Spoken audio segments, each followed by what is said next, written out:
Olá, seja muito bem-vindo a mais um vídeo do nosso canal.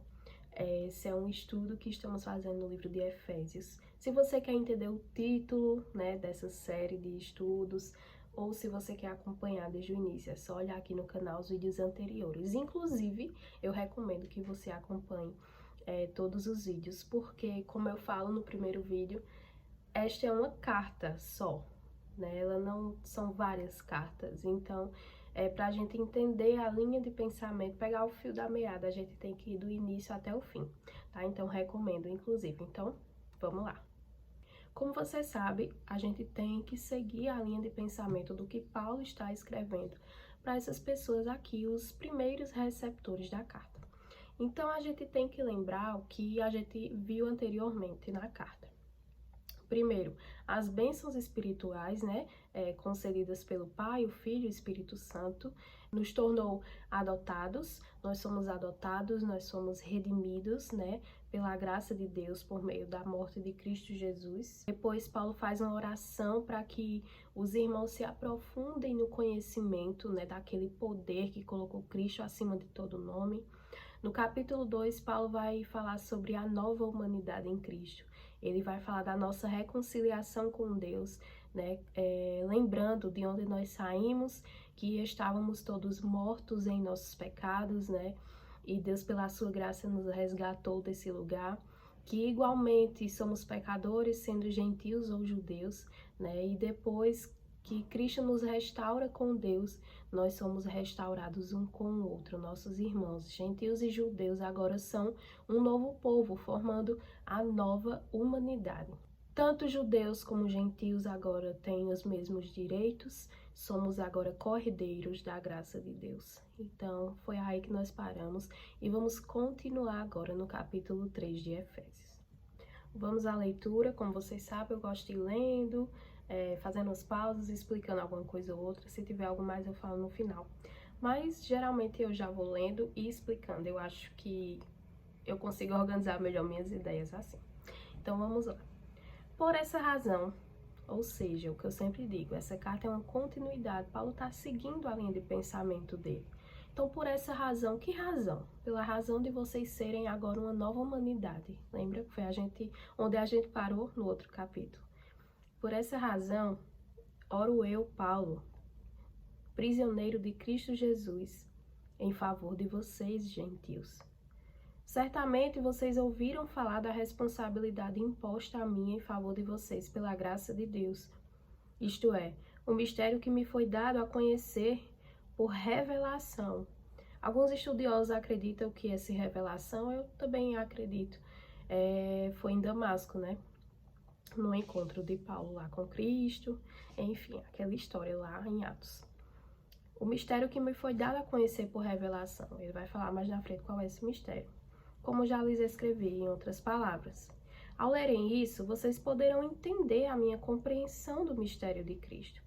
Esse mistério não foi dado a conhecer aos homens de outras gerações, mas agora foi revelado pelo Espírito aos santos apóstolos e profetas de Deus, significando que, agora ele vai dizer qual é esse mistério, mediante o Evangelho, os gentios são co-herdeiros com Israel, membros do mesmo corpo e coparticipantes da promessa de Cristo. Desse Evangelho eu me tornei ministro pelo dom da graça de Deus, a mim concedida pela oração de seu poder. Então veja, essa primeira parte, Paulo está dizendo que ele se tornou ministro, desse Evangelho, e que Deus confiou a ele algo que antes era um mistério. Se eu não me engano, lá em Gênesis 12 fala já que Deus ele tem o propósito de salvar os gentios, mas não é explicado como. Isso era um mistério.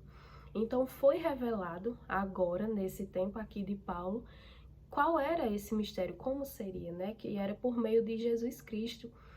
Então, Paulo, agora ele tem essa revelação e ele está explicando, esse é um mistério que a gente não sabia antes e o Senhor me confiou, E agora Paulo vai falar algo que eu acho belíssimo, Embora eu seja o menor dos menores de todos os santos, foi-me concedida esta graça de anunciar aos gentios as insondáveis riquezas de Cristo.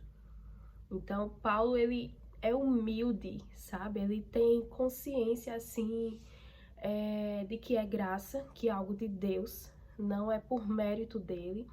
Pelo contrário, eu acho que ele está perplexo. Por quê? Porque Paulo era um perseguidor dos cristãos. Paulo perseguia esse povo, né? E eu acho que ele tem essa consciência, assim, de como é grande a graça de Deus na vida dele, né? Então ele fala, embora eu seja o menor dos menores, me foi concedida essa graça de anunciar aos gentios. Os gentios somos nós, as insondáveis riquezas de Cristo, e esclarecer a todos a administração desse mistério, que durante as épocas passadas foi mantido oculto em Deus, que criou todas as coisas. A intenção dessa graça, agora ele vai explicar o porquê disso. A intenção dessa graça era que agora, mediante a igreja, a multiforme sabedoria de Deus se tornasse conhecida dos poderes e autoridades nas regiões celestiais. Olha como é tremendo isso. Qual o propósito de tudo isso? É que mediante a igreja, ou seja, nós, mediante o corpo de Cristo, as autoridades celestiais, sejam boas, sejam maus, elas estão olhando e admirando a obra de Deus, a sabedoria de Deus em salvar o seu povo. Isso é lindo, gente. De acordo com o seu eterno plano, não é um plano B, nós não somos um plano B, é um plano eterno, que ele realizou em Cristo, nosso Senhor, por intermédio de quem nós temos livre acesso a Deus, em confiança pela fé nele. Portanto, o que ele vai dizer agora é, gente, preste atenção no que está acontecendo aqui. Preste atenção. Eu não merecia, eu fui escolhido para revelar esse mistério que é gentios e judeus agora são um só povo.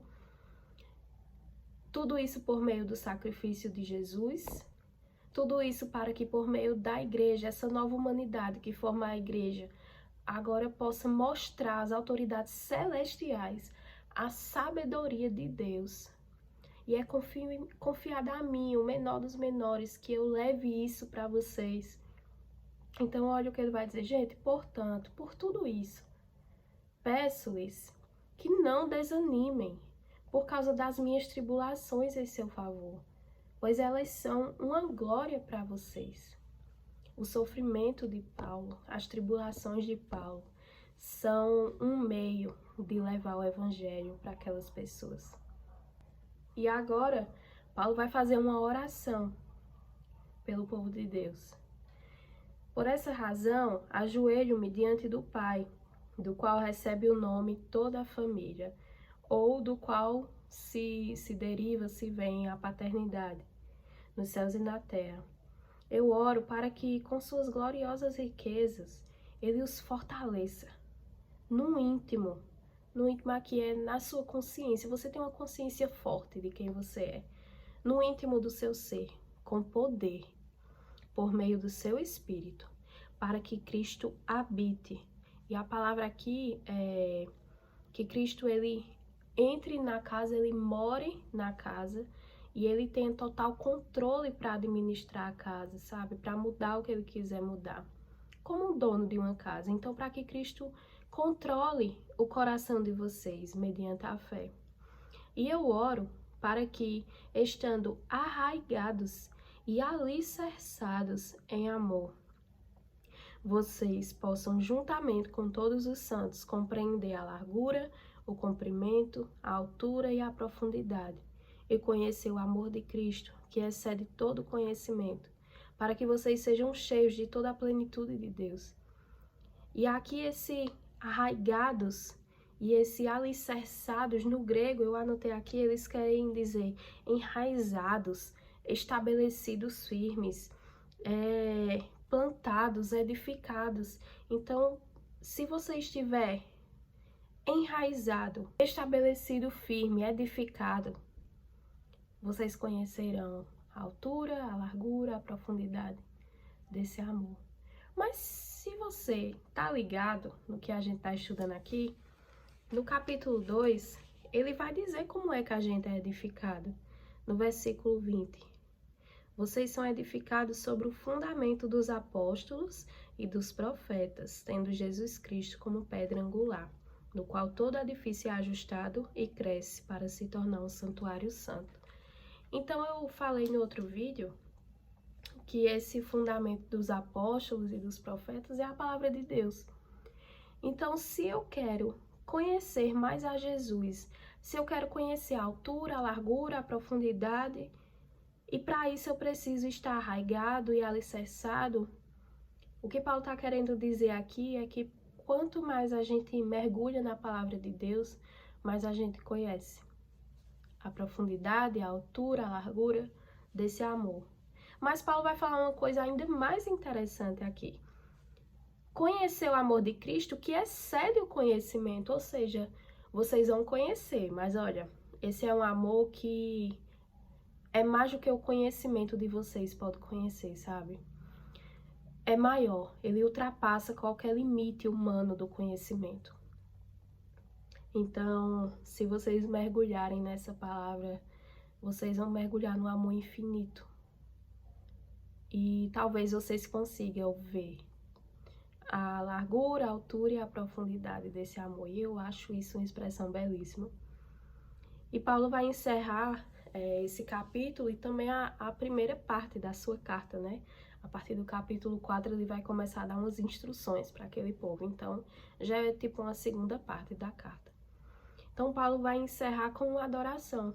Paulo começa o livro de Efésios com uma adoração. E agora ele vai encerrar essa primeira parte da mesma forma.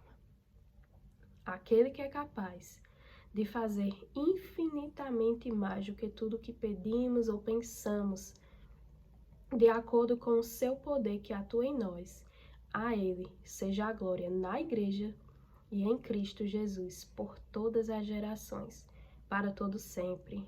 Amém.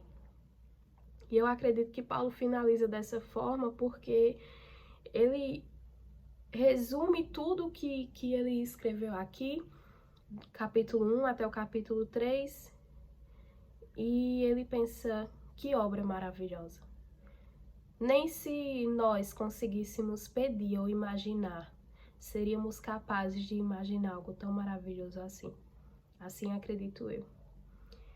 E por ser um amor que excede todo o nosso limite de conhecimento, Paulo faz esse louvor, né? Ele pode fazer mais do que pedimos ou pensamos. Veja que plano maravilhoso Deus fez para nos salvar, para nos tornar um só povo. Então, é assim que Paulo encerra essa carta. E mediante essa leitura, essas reflexões, eu quero fazer umas breves aplicações com vocês. Meus irmãos, diante de tudo que nós pudemos ler, né, nesse capítulo maravilhoso, tem algumas aplicações. Hoje eu não quis fazer muito em tons de perguntas, quero ver como fica sem ser dessa forma, tá? Mas vamos lá. Todo dom que possuímos provém de Deus e não de nós. Não é por capacidade, é pela graça de Deus, independente do nosso passado. Então, Paulo, ele tem conhecimento disso. Ele fala 2 vezes aqui que o dom que ele tem, esse ministério que ele recebeu, foi pela graça de Deus. Ele reafirma isso, né? Ele fala e depois ele reafirma. Então, nós também, todo dom que nós recebemos vem do Senhor, não vem de nós. E o nosso passado, as nossas limitações, né, não fazem parte disso. Então, se Deus deu um dom pra gente, nós devemos executá-lo, né? Ser grato e reconhecer que não vem de nós. Segunda aplicação. Não podemos esperar que servir a Deus seja um mar de rosas e conforto. Passaremos por dificuldades nesse processo. Mas, assim como Paulo, nós não podemos desanimar em meio às dificuldades, mas se preocupar com um plano maior. Se Paulo fosse uma pessoa egoísta, ele agora, nessa situação aqui, que estaria preso, ele ia se fazer de coitadinho. Ah, gente, porque eu tô aqui preso e tal, por causa de vocês, né? Façam alguma coisa para eu sair daqui. Não, Paulo diz, gente, olha, não desanimem por causa disso, tá? Porque isso é uma glória para vocês. E me interessa também, acredito que Abraão, antes de morrer, ele tá preocupado em arrumar uma esposa para o seu filho Isaac. E a preocupação dele é que ele não se case com qualquer mulher. Por quê? Porque ele sabe que Isaac vai dar seguimento ao plano de Deus, a promessa que Deus tinha feito para Abraão. Então, Abraão está preocupado com um plano maior. Ele não está preocupado, eu tô morrendo, não. Ele está preocupado com um plano maior. E eu me pergunto, né? Será que a gente tem se preocupado com um plano maior? Independente do sofrimento, do dia mau, a gente tem que pensar que há um plano maior. Há vidas que precisam de Jesus, há vidas que precisam ser salvas. Nós precisamos amar, nós precisamos cuidar dos nossos irmãos. Nós precisamos nos preocupar com o plano de Deus e não com os nossos planos pessoais, sabe? Então, que a gente tenha essa consciência de Abraão, essa consciência de Paulo, né? De que não importa nossos planos, o que importa é a gente estar cumprindo o plano de Deus. Próxima aplicação. Nós, como igreja, temos um papel importantíssimo, mostrar a sabedoria de Deus e nas autoridades celestiais, lembra? Temos que nos amar, independente das diferenças. Temos que buscar ser maduros, temos que buscar ter uma consciência forte de quem somos e deixando Cristo guiar nossos corações. É através da unidade da igreja que as autoridades celestiais vão ter consciência da sabedoria de Deus. Então veja que papel importante nós temos. Então nós precisamos nos amar como igreja, independente das diferenças, né? Independente das nossas opiniões pessoais, nós temos que viver unidos como um corpo de Cristo restaurado, como essa nova humanidade que Paulo fala no capítulo 2. Quarta aplicação. São só 5. Para mergulhar no amor de Deus, nós precisamos de 2 coisas: estar enraizados e bem fundamentados. E isso só é possível através da palavra. Quanto mais buscamos estar vivendo a palavra, mais seremos cheios de Deus. E eu falei disso, né, um pouco quando estava lendo aqui o versículo. Quinta aplicação. Sem dúvidas, Deus faz mais do que nós podemos pedir ou imaginar. Ele sabe o que não sabemos. Ele traçou esse plano eterno e nos incluiu nele. Ele sabe o que está fazendo. Nós podemos pedir alegria e, ao invés disso, estarmos em tribulações, como Paulo. Mas o nosso sofrimento pode gerar glória para outros. Deus sabe o que está fazendo, confiemos nele. Que a gente possa ter essa consciência de que aqui não é o nosso lugar, mas é importante o que a gente faz aqui, sabe? Deus, ele pode fazer muito mais do que a gente pensa, ele sabe coisas que a gente não sabe.